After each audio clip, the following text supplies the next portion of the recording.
Good. Hello and welcome. Another edition, and you're going to love this one. I promise you.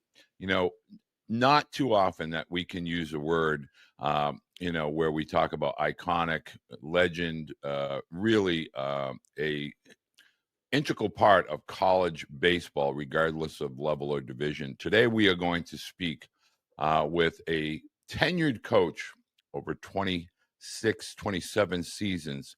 If you look up Cortland State University baseball, you just see appearance. They go to regionals, World Series.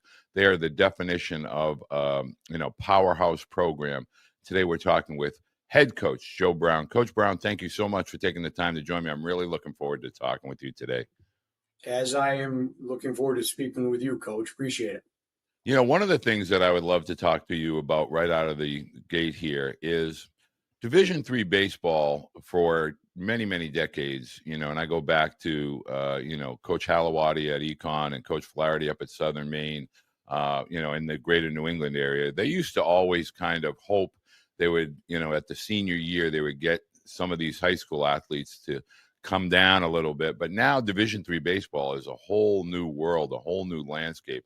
I was hoping you could start by telling parents, what the portal has done now with regard to Division III baseball, as well as access to the talent you're getting that are coming out of the high school ranks. Well, sure. First of all, both those coaches you mentioned, I played against as a player at Ithaca, and then I coached against them as a coach at Cortland. So I know both of those programs. It used to be Ithaca, Eastern Connecticut, Southern Maine, and some other team from New England that would make the regional. When I was a player, back with George Valiceni many, many years ago. I think there's two parts to this right now. The portal, the understanding of the portal, the portal in its function is a good thing in terms of compliance. So all the portal did was years ago, if you wanted to transfer, X player wanted to transfer another university, he had to get a release from that institution, fax it to another school. And that could be mundane for the student athlete. It could be mundane for the compliance officer.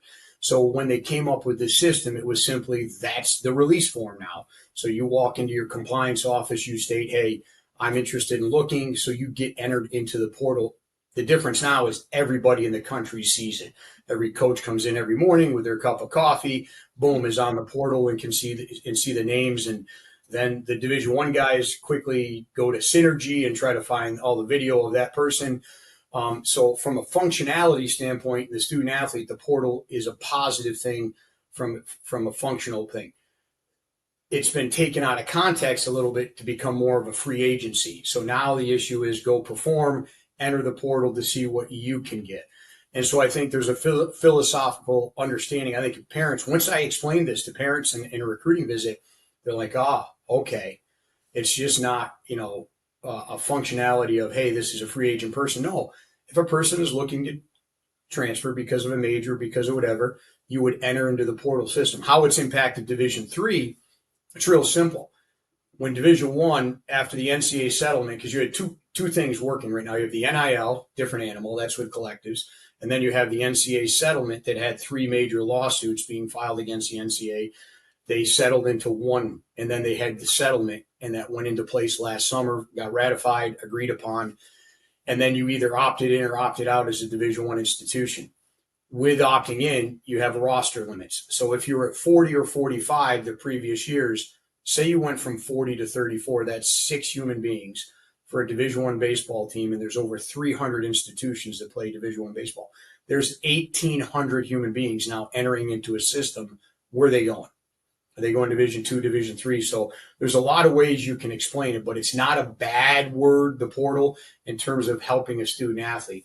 We can discuss its philosophical benefits of like loyalty, commitment to program. That's a whole nother realm. But the use of it is proper, but how it's turning out has been viewed probably negatively. One of the interesting discussion points that you and I were talking about before we started recording here is that we are looking at the portal as coaches going after the athletes as they enter. But in reality now, a lot of athletes, particularly from the Division I level, are now reaching out to college coaches, particularly Cortland State University. Can you talk a little bit about that and how it impacts your recruiting?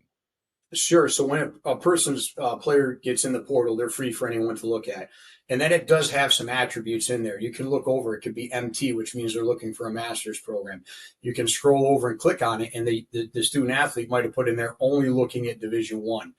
They can put notes in there that identify as me as a coach looking on that system. Okay, this person could be a fit. This could not be a fit. Looking for a master's program, looking for this. So there are more attributes that go into the portal when you look into it. For me in Division Three right now, or I think all of Division Three, it could be some of the bounce back kids that might have gone there, but also it's kids that do. I know this sounds ironic, that are looking at majors. Maybe they're having a come to Jesus moment here where it's like, hey, I'm in my sophomore year. I'm not a 10th round draft pick. Maybe I got to be looking at a major, and they start searching majors and top programs in the country for that. So it's not a bad thing if used properly. The issue with everything is how are parents understanding it? I think to your point, what you're doing, I'll be honest with you, Coach, the education part with families right now needs to be key in how this is used and what it's the benefit of. More and more kids are going on the portal and seeking you out. It's not the coaches seeking them out. Now, do I think that during a summer league game that a coach might tell a kid go on a portal through an intermediate? 100%. And that's where the wild, wild west is opened back up again. Well, I want to, you use a great term, and I have to admit, I kind of used it this weekend when trying to talk with the family. You know, for during the COVID periods, everybody figured, okay, it's going to take a couple of years for us to flush through this, and then we'll get back to normal, the old ways. But with regard to the new collective, the NIL and the portal and all of these recent changes, do you feel that this will be the way it will be for a while now, or do you see it ever returning back to the days of recruiting 8th, 9th, 10th graders and I guess conventional college baseball recruiting? In my lifetime, I don't see you putting the genie back in the bottle. I mean, because most of this is becoming, law in states and employment, and so I think that's how the ball started rolling. Individual states had. Again, this started big with a lawsuit all the way back to Ed O'Bannon and UCLA, and that's what filtered through all the years. And I mean, the NCAA was being sued for over $10 billion, and they settled into one case for $2.3 billion or whatever it was. So I don't foresee, if you want to have existence of the NCAA, I don't see how this. I think you're going to see many modifications as they're starting to come out with now on the NLI side, in terms of approving a collective and things to do with that. You're going to see pretty soon, Coach, that trickle into Division III, the NILs. It will come. I'm shocked it hasn't come in some institutions that have a decent amount of money or incredibly successful alumni. I mean, just alone at our recent alumni event, people are talking about it. Hey, how do we do this? How do we do this? And saying, hey, why can't we do this type of thing? So there's no doubt going forward, it's going to get incredibly crazy, and unfortunately for high school kids. Now, tremendous segue here. And the high school athlete, when I'm speaking with parents, they have a difficult time understanding why the high school athlete is not as aggressively recruited in years past. But again, you had brought up a topic with regard to the amount of talented athletes now at the high school level. For you as an NCAA, prestigious NCAA Division III program, you're now getting access, for lack of a better word, to some of these student athletes that maybe in years past might have been looking into a mid-major or Division I program in the Mid-Atlantic or Northeast area. Talk a little bit about that with regard to now athletes at the high school level are seeking out the Cortland States, in the Endicotts and the Salve Reginas. Not to let the cat out of the bag or to expose too much of what's going on within our program and the kids we're getting, but yeah, I don't think my last couple freshman classes have been some of the best I've ever gotten here, but for two reasons. One, I've shifted my entire recruiting philosophy, and Coach, I don't see it as old school, new school. I see it as the right school. I'm recruiting baseball players. I mean, I had a kid last year that graduated from me that had probably the lowest average exit velocity in the history of our program for hits. Yet he had 222 career hits. He knew how to play baseball. So I'm shifting more towards away from I'm not a metrics guy to a certain extent. I want ball players. We sleep in the bed we make as coaches. For us to come out and to be a below 500 program, to me, that's on you. That's on Right. you. I created the bed. So I'm not going to blame my players ever. Like, there's a phrase we have here. I'm sure you've heard it. You plant corn, you get what? You get corn. Well, if you plant corn, you get corn. Well, if you have a player that's never bunted in his life, don't ask him to bunt. Or if you have a kid that doesn't know how to hit and run or to hit a cutoff, then, so with us, I'm recruiting ball players that know how to do that kind of stuff and then just practicing it. You have to do 4 things in this game: run, hit, throw, and catch. Better than the other team for 9 innings. That's it. Coaches have complicated it, in my opinion. It doesn't matter if it's travel ball. It doesn't matter anywhere. And we do vanilla good. If you can just do vanilla good and let them play free, yeah, we're going to coach hard. So I think that getting the talented high school player, they're there. But I have a rule. When you come in and sit at this desk in here and I do a recruiting visit, I have a 5% rule. I can't say the terminology I use, but I'll say 5% soft. If you're 5% soft, I pass. I ask the parents, tell me 2 things about your son that I should know about this program. 2 things, because the parents want to talk. So I said, you tell me right now 2 things about your son that a college coach would want to hear. Why should I recruit your son? Tell me 2 things. Do you think they went to academics or what kind of brother they were or son? They went strictly to the baseball side. Like, you're here because I think you're a good ball player. I want to know the other stuff. I wouldn't have had you in my office if I didn't think you're a good baseball player. And it's maybe a long answer, Coach, to your question, but you create the bed you sleep in as coaches, get the kids you desire, and then coach them hard. Well, one of the topics, and this is the Corvive question of the week that got submitted from a parent in Greater Louisiana that's looking and exploring into the Northeast as far as academic and Division III athletic programs. What role does the strength play with regard to a Division III program? Meaning, are you looking for athletes that can develop and grow, or are you trying to get athletes that can come in and be an impactful student athlete at Cortland State right out of high school? Both. There's 3 areas in teaching or coaching that you got to kind of focus on and you train. As a coach, you got to teach them all. I'm not a bucket sitter. I don't sit on a bucket coach. So, there's 3: the physical, the emotional, and the mental. The physical, kids check that off way more than we ever did when we were playing. If I bench pressed back 35 years ago, I got yelled at, right? Right. So now so true. you can check mark. The kids are beyond physical. They're doing more things. I get more videos of kids in the weight room. I'm like, oh my God, stop. So, check that off. The emotional, that's maintaining that even keel in high pressure moments. That's what I ask the parents about. I go, how is he when he comes home and you lose a game and he's 0 for 4? And you ask those questions. And when you get the coach, the parents kind of, so the emotional, you got to coach every day in practice. We have a rule here. I don't even use a home plate bubble anymore. Home plate during BP. I don't use it. I don't put it up there. Why was that? Why do you have to put a home plate bubble up there? To protect against what? Foul balls. Right. You shouldn't hit a foul ball in BP. There shouldn't be a foul ball in BP. I'm sorry. That's just my belief. So I just put this up. I just put a screen up. If you hit a foul ball, you're done. Hit it in between the lines. And so you're going to train hard. So that's the emotional part. So I got to get a high school kid that comes in here that's never done that before. His first swing in his first round, coach, he hits one over the dugout. He's done for that round.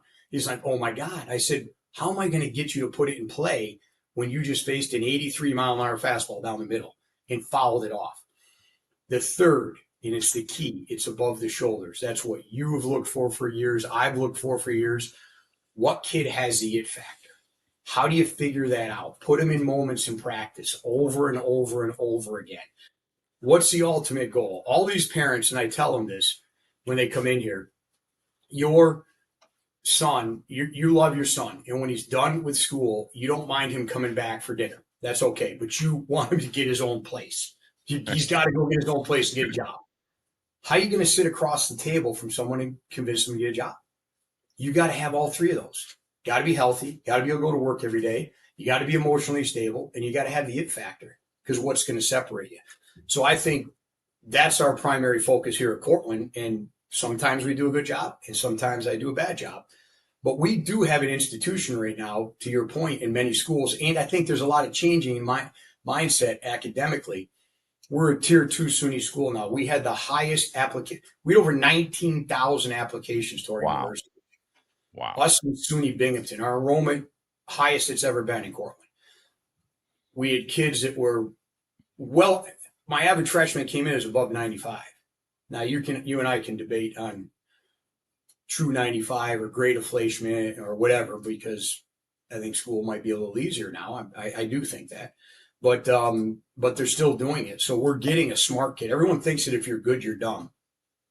Hey, Cortland's good, you're dumb. No, I think we're pretty smart.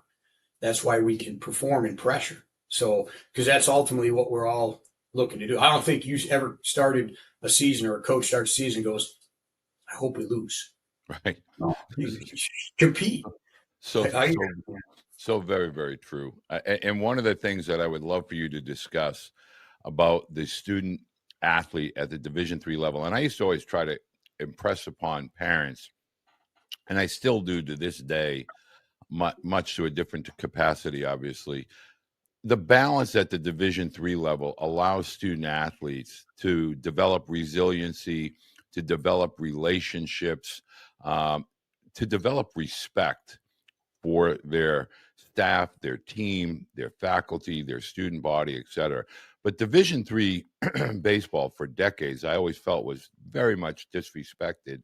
But in today's world, you've had athletes that have been drafted. You just mentioned an alumni get-together where all of these former athletes came back, and they're wildly successful as adults, as parents, as spouses.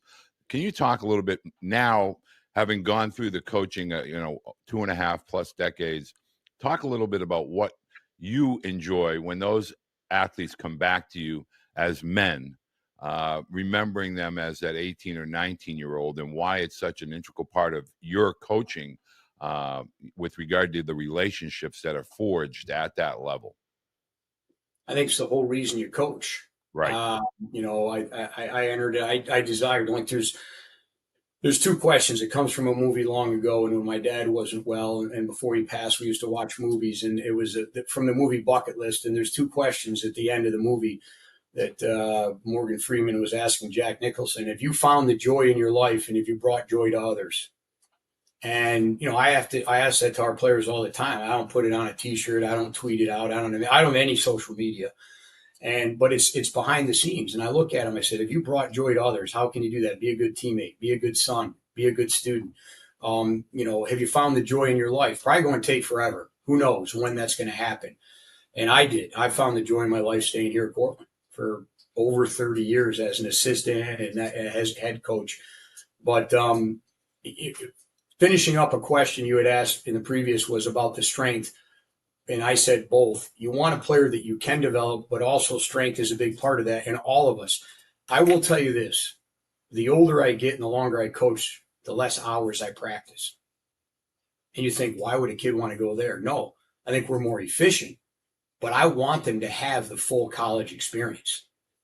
Coach, I want them on a Saturday morning to get up and enjoy college football. I want Sunday. We had fall break. A bunch of our kids went out to the Bills Pats game. Good job, Pats. I won a few cup of coffees there. I won a few cup of coffees. All my players who were ripping me because they're all Bills fans. So we'll have that discussion when they get back. But I want them to do that. And I think if you're in a different setting, they're going to occupy more of your life. Your son was at Vanderbilt, and I often joke or comment with some of these coaches. Sometimes kids get in that setting and is maniacal. My life's baseball, 24/7. I'm in here all the time. And when it gets a little bit colder, I'm going to do some bow hunting. But other than that, this is my life. And so, but at the same time, the more I coach, I'm like, wait a second, I want to give this kid a chance to be a college student. I think Division III does that best. We want them to participate, go to other sporting events. And I think when you get in those other settings, whether it's the pressure that coaches have to do more, like what are the two biggest words you hear now from Division I? I get asked these questions all the time. I hear development. pitching development and culture.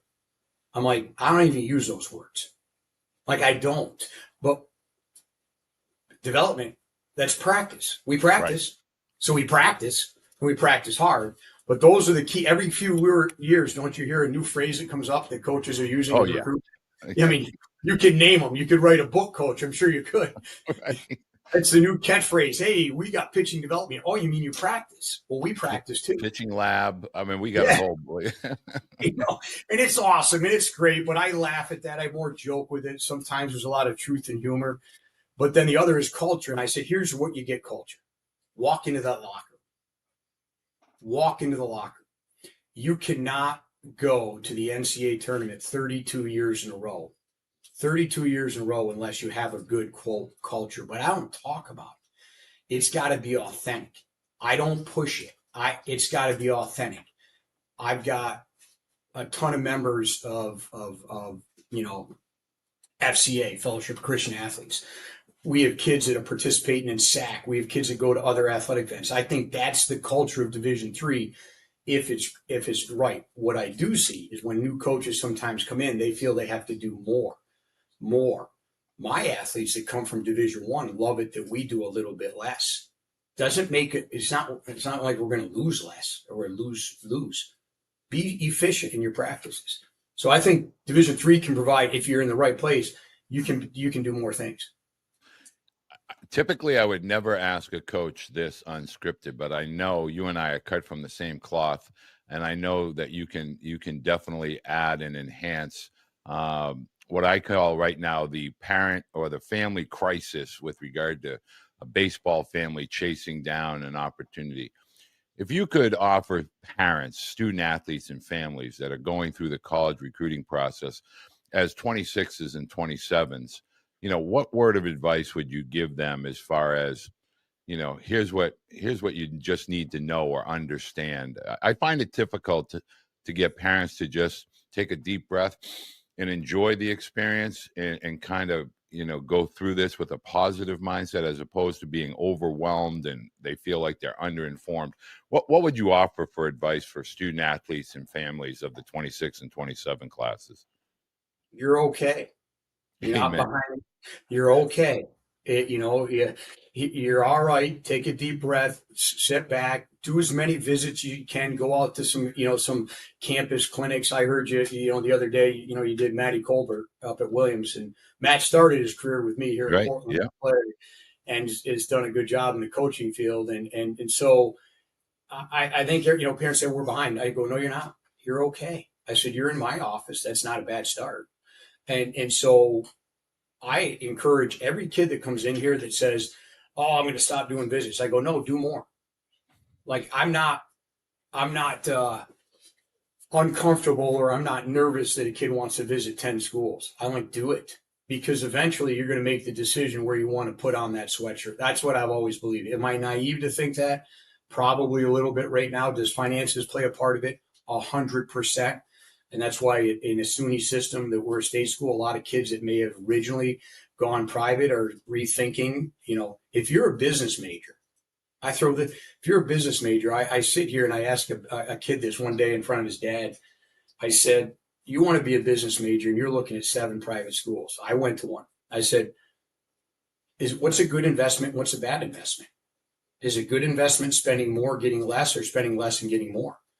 And so wouldn't you want to be, as a business person, to come out with no debt versus a lot of debt and still be able to get a job? Because as I said, we've had a baseball reunion for 49 years in a row.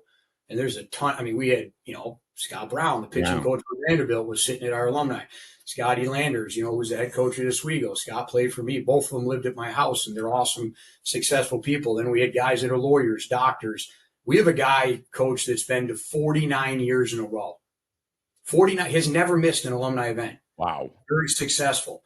And so we have veterinarians, we have doctors, we have PT, we have chiropractors. So I say, what's the net result? And so, you're okay. Everyone's waiting for August 1st. I said, it's not going to happen. I'm not being a downer, but just, you're fine. But here's the problem, coach. If they were in maybe a potential travel situation or program, there's pressure from them too. We need to get as many guys off the board as we can. I think there needs to be a little soul searching coming back with that about what is your intent with these kids. Help develop and get better so they can. I run travel team. I never thought I'd do it in my life. Modified, JV, varsity. Just get them good to enjoy the game so they don't quit. And if we can do that, if something comes later, awesome. Well, I want to first say thank you, Coach. Obviously, I know it's a very busy time of year, and I really, truly appreciate it. And parents, I really would encourage you, SUNY, State University, New York. I get asked that question all the time. Cortland State, a prestigious, historic athletic program, regardless of the level and division. Over 30 athletes have been drafted. You can be drafted out of a Division III NCAA program, I promise you. But Coach, thank you so much for taking the time. I truly appreciate your time by having you join me today. I appreciate it. Thanks a lot, Coach. You're very, very welcome. Coach, I'm going to slip in one question. If you're a senior in high school and it's your senior spring, April or May or March, April or May, do you still have time to be recruited? 1,000%. Some of the best players I've ever gotten are the kids that had a little bit of patience. And I got a few of them here right now. I had a kid made it a late decision. Not going to bring up his name, but he happens to be a pretty special player. He's a two-way. I've got 6 two-ways, which I absolutely love. And this kid, when you're going to the NCAA tournament, having two-ways is special. Couldn't agree more. You're all right, folks. You're okay. For that one person who's been blowing me up all week, telling me that I'm telling parents fibs about late recruiting. There you go. You heard it from one of the iconic coaches at all levels of college baseball. Thanks, Coach. Athletes' electrolytes matter, but you got to choose the right electrolytes. If you look at the sugars, 34 grams, the dyes, all the things that's not good for you in this product, this is a hype product.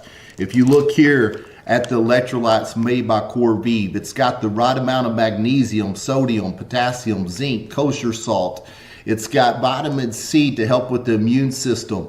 I'm telling you, if you want to stay on the field, you want to perform at your best, you want to recover well, this is the product that you need to choose to fuel your body.